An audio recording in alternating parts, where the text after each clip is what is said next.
Today is December 10th in the year 2002. I'm Karen Herman with the Archive of American Television, and it is my great pleasure to be interviewing Marion Ross at her home in Woodland Hills, California. Happy Days Farm. So, I'd like to take a few minutes and talk to you about your early years and influences. And our first question is, what was your name at birth? My name at birth was Marion Ross, but the Marion was with an A. And I got a little prayer book when I was like 12, when I was confirmed. And in gold it said Marion Ross. I thought, I don't think that's going to look very good on a marquee. Oh, I think it'll be better with the O. So then I always changed it. But on my birth certificate, it's an A. What made you think that an O would be better? Because it looks better with the Ross. I just think it looks better. And you see, if you believe, I don't believe in numbers and things, but you see, look how successful I've been. So if we just figured this out, this was the right move. Did you have any nicknames growing up? No. When I was a kid, we girls would call each other by our last name. So I was Ross. Yeah. When were you born? When? I'm so old. Shall I tell you the date? Yes. October 25th, 1928. So I've been acting now for over 50 years. It's amazing. It's kind of wonderful to have a whole arc of a life, like a whole umbrella. In fact, I often think, like Shirley Temple, she had like 10 years, from 5 to 15. And many great stars will have, like Alana Turner, they'll have that 10-year period in there.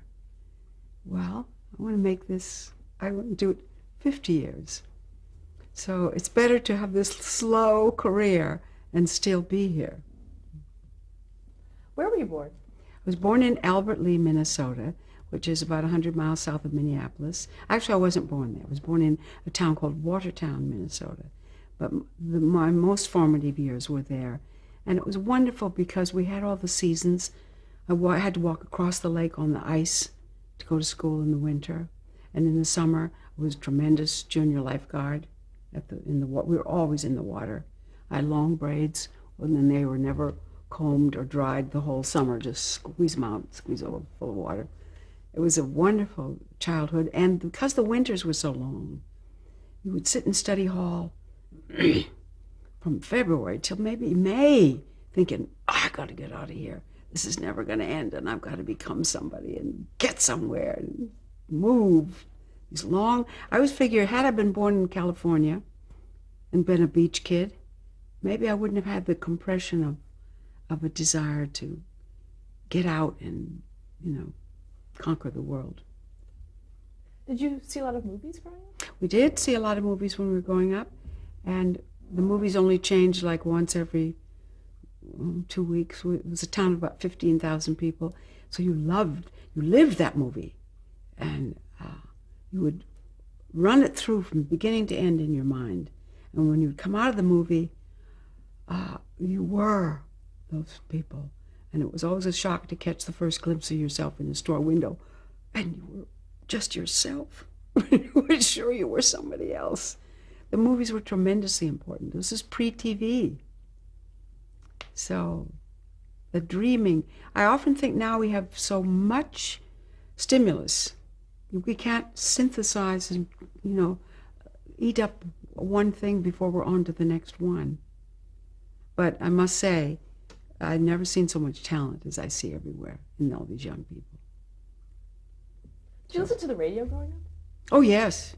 Lux Radio Theater. It's very important. Cecil B. DeMille's voice.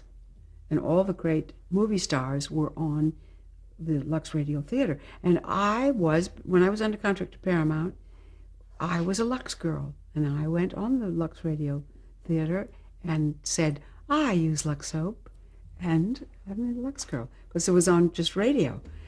So then, for years, Lux soap, you don't even know what Lux soap is, do you? Lux soap, would send me boxes of bars of soap, and they came in a box about the size of a large box of chocolates, but it was always soap. And I had many, many boxes of this. So at Christmas time, everybody in the family would get their box, and of course they would always think it was going to be chocolates, and it never was. It was more Lux soap. Going back to your childhood, what was your father's name? My father's name was Gordon Alexander Ross. He was raised in South Dakota, and he was Scottish. My father was an electrical engineer, and he was a very sensitive, artistic man who didn't get a chance to express that part of himself, sang very well. And I think I always scared him a little with my theatrical tantrums as a child. I was very dramatic. My mother was, I would say I was raised by an immigrant. She was a Canadian from up northern Saskatchewan, Irish, so we had Scotch and Irish. And my mother was a very important influence in that she, of course, believed you could be anything and do anything, and you must, in a way. And when I studied the Irish, the poor Irish immigrant, and see the struggles that they went through, now I see this tremendous drive that came out of her, that you must make something of yourself and get educated. Be learning, always growing. And because I was a middle child, so you had two, my sister, then me, and my brother. Being the second little girl, and then very soon coming of this treasured boy, I had to work very hard to establish my place in the family. I always think it's very lucky to be the middle child, because you're left alone a lot. Oh yes. Who needs you? So you're not such a treasure. But therefore, you had to be work really hard at being charming, cute, funny, all these things, so you get some attention. In fact, I used to think, this need for attention, it's so pathetic. Maybe I'll grow out of it. Because that's what acting is about. Please watch me, and I will do anything for you. I'll show you my heart. I'll show you my soul. But if you'll just please watch me. Makes me cry to think of it. So pathetic. But aren't I lucky to have some quirk that I get to use? It's my tool. You know. What's your mother's name? My mother's name was Ellen Hamilton, and my daughter is named Ellen. And my daughter is a writer on Friends, and has her own Emmy that she got this year. I told her to get a little name plaque on it. I said, get two. There's one with my name. Get one, we take it off from time to time. Because I never did get an Emmy. I was nominated like 5 times for stuff. Now, when did you decide to become an actress? Well, you know, in those 13-year-old years, that's when, in fact, I always liked to treasure the dreams and energy in a 13-year-old, because it's a big engine starts under you. And that's when it was kind of a secret. I didn't really tell anybody. And I wasn't the kind of kid that would get up at the church socials and perform, because it meant so much to me. It was a very inner thing. But I would go to the library and read autobiographies of actors, and I read Noel Coward's Present Indicative. He was 9 when he started. I was now 13, and how was I going to get anywhere? And I would read who's who of famous people. It was like these encyclopedias. And they were this, and then, and on my hand I would do all this math. Well, then how old were they? And then, but how did they make this big jump? So there was a lot of dreaming going on, and I would read theater arts magazines. And I don't even know if we have theater arts magazine anymore. It would be all these ads in it for schools in New York. And I found a school in Minneapolis, which was 100 miles to the north. So my mother, after the 10th grade, said I could go for the summer and work for a family, take care of their children, and take lessons at this school. And because in the 10th grade, if they'd say, who wants to memorize this poem, up my hand would go, and I would do these things. So I went that summer, so I must have been like 15, 14, 15. Took drama lessons from this little lady, and would read things, read things, and dream and moon around and feel very lonely, but going to be somebody, and had vocal exercises and things I did. And then the family said, well, stay with us for the year. And I did, in my junior year in high school. And it was a quite expensive school, and I didn't have any cashmere sweaters.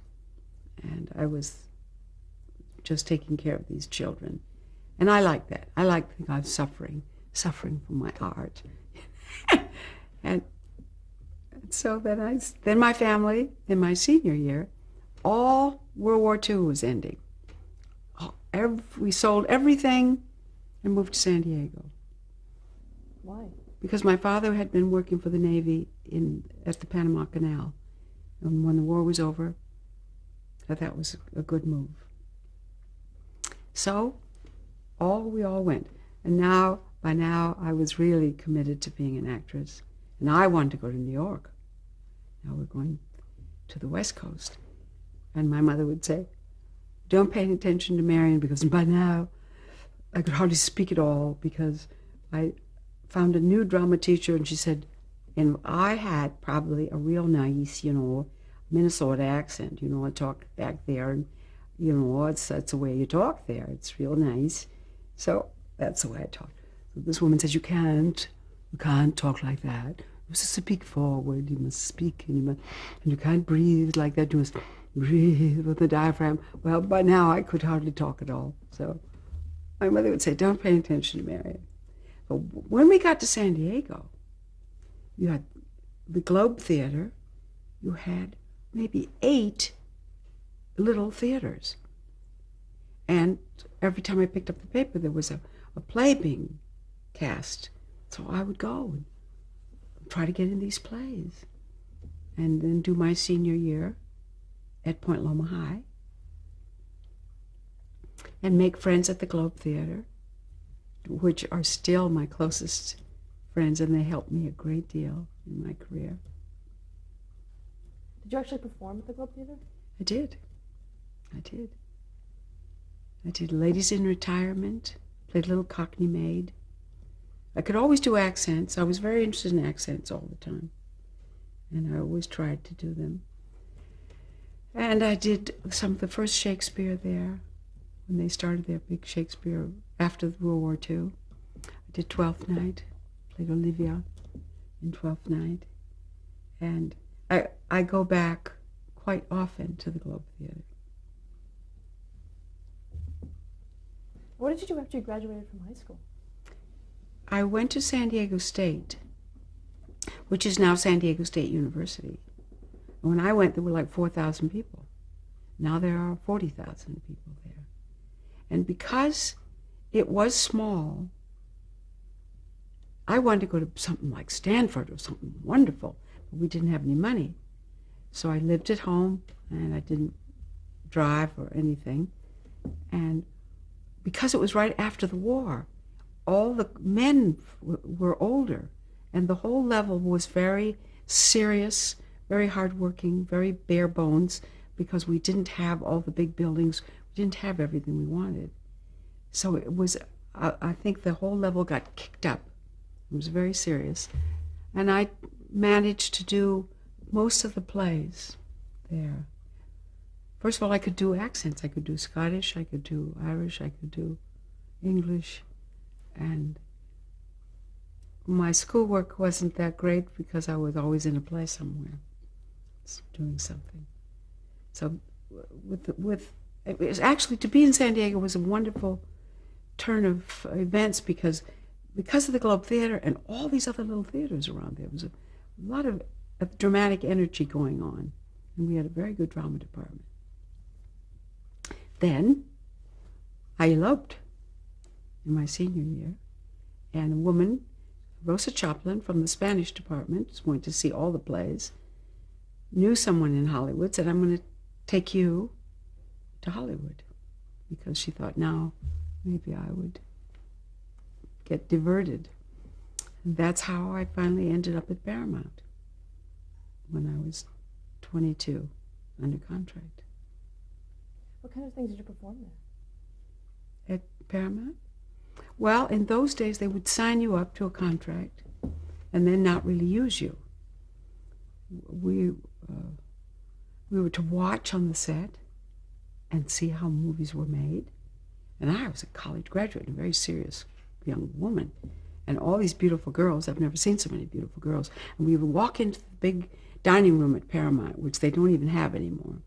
We have a different one, with all the big portraits of Victor Matures down at the end of the room, hold as Samson, and the temple is coming down around him. And over in an alcove over here is C.B. DeMille, old man, and they were making the greatest show on earth. And big movie stars, James Mason would come walking in, and all the hush would fall in the room, and the chairs would scrape, and Marlene Dietrich would come swooshing in. And all of us young contract players were in the table in the center of the room. We were called the Golden Circle. Oh, God, what pressure. First of all, everybody was so gorgeous, and everybody's trying to make time. Small talk, if you had to be queen of small talk. So, and I wasn't awfully good at that. And it's just, having lunch there was just torture. Then one day, I'm up in makeup, and this girl gets up next to me, and up and up and up and up. And it's Audrey Hepburn. And she's just my age. She had just come to make Roman Holiday. So I was either going to go kill myself, or I just went and got 2 candy bars and ate them and got on the bus and went home. I still didn't even know how to drive. Oh, gosh. But that was the atmosphere. Do you remember the first time that you saw television? I do remember, and it had to be very much in the 50s. We loved it so much, and I think that I didn't have television myself. My young husband and I would go, and if we came to with our families, we could watch it all night. You would never, until that pattern came on, until then you had to quit. It was a terrible thing. But it was fascinating to see. Betty White was early in television. I can remember seeing her.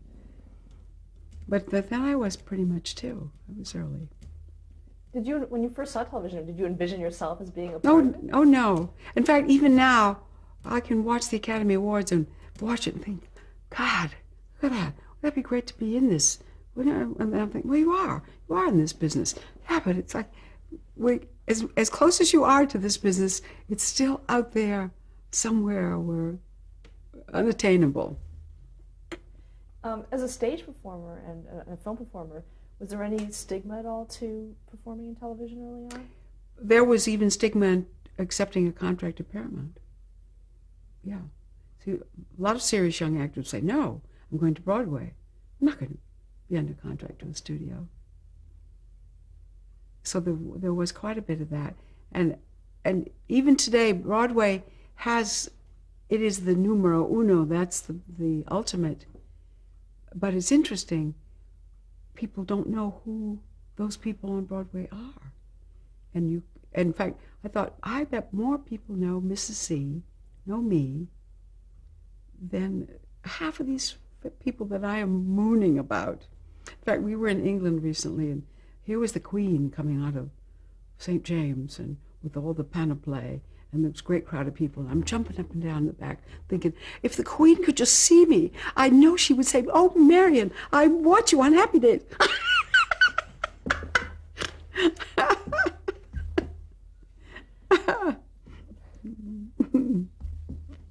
Well, going back to those early days, do you remember your first television appearance?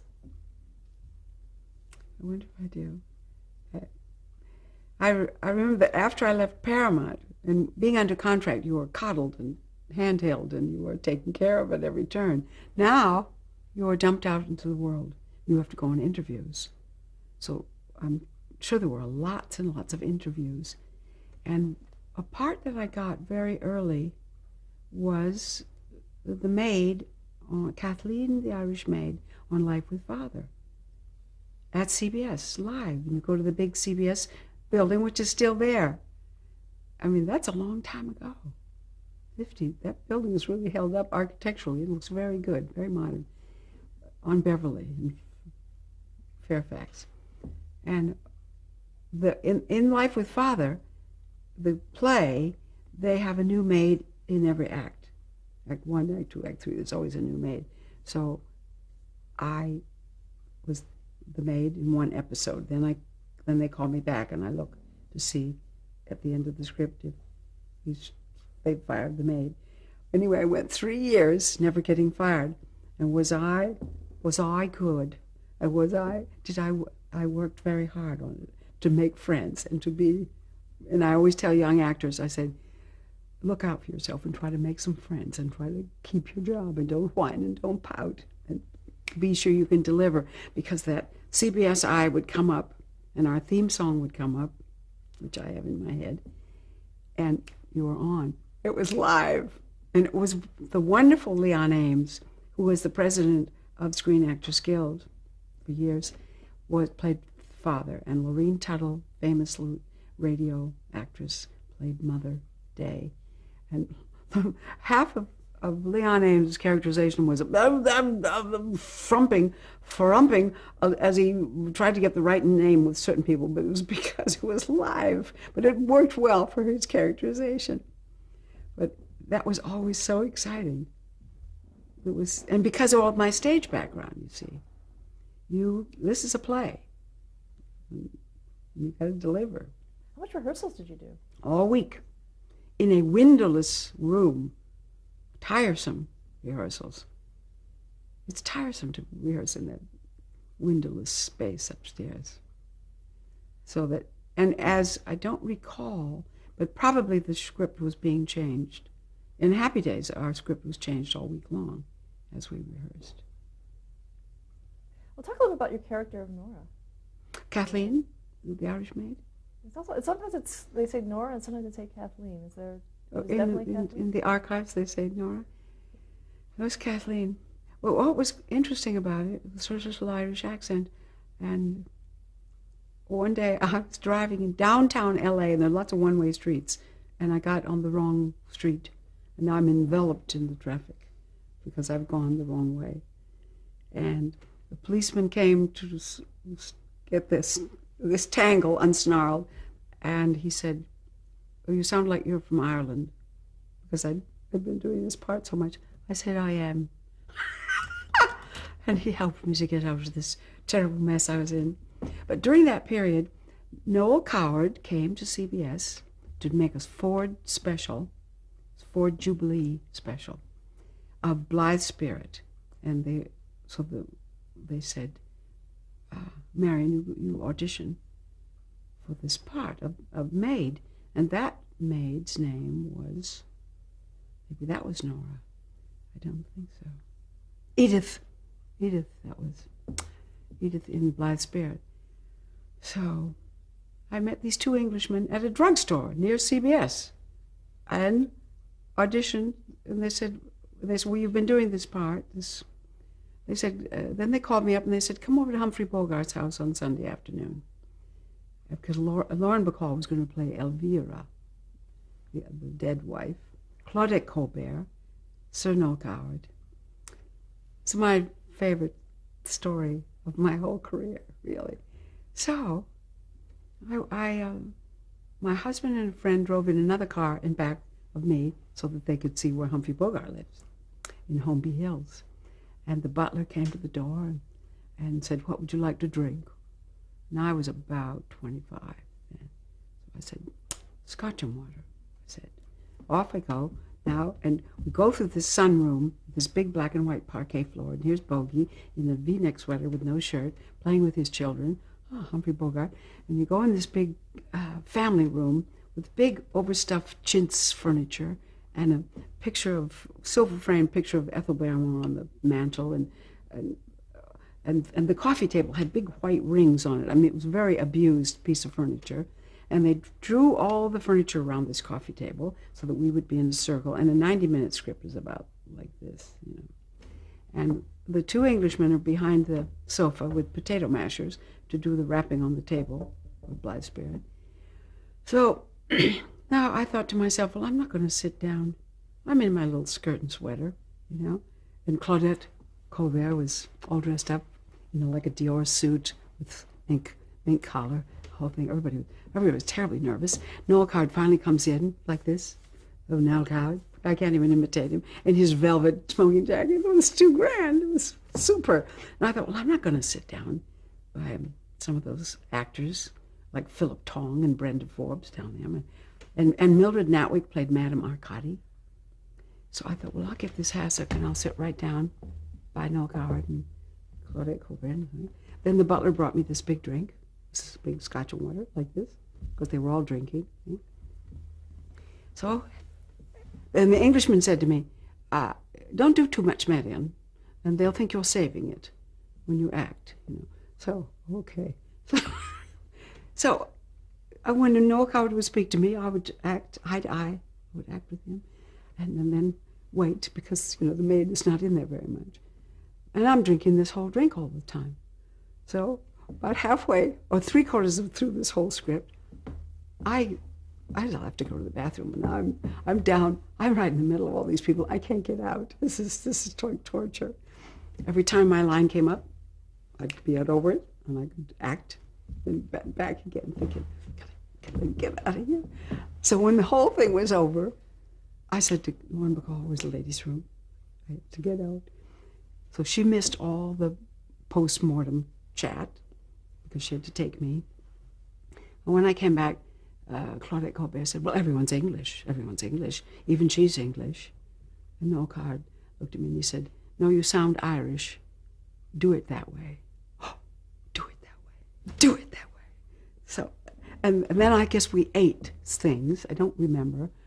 And then I drove all the way home with the brake on, with a big cloud of smoke coming out. But to me, then we began to rehearse at CBS, because this was live. We rehearsed for like 3 weeks. We made a kinney of it, and I have actually seen a copy of this in the museum. I can't get a copy because the Ford Jubilee Theater owns this. But it's just wonderful. Black and white. And it was a live audience, so we had people like Judy Garland and Marlene Dietrich, people like that in the audience. And we all got presents. Noel Coward gave me a bottle of Nuit de Noël. It's too much. Especially if those were the theater people that you wanted to be. That was the dream. How did they all feel about doing something for television? Well, I think Lauren Bacall was thrilled. First because of Sir Noel Coward. And Claudette also. I think that's the... And because it was a Ford Jubilee. Very special event. It was 1956. Let's stop there to change the tape.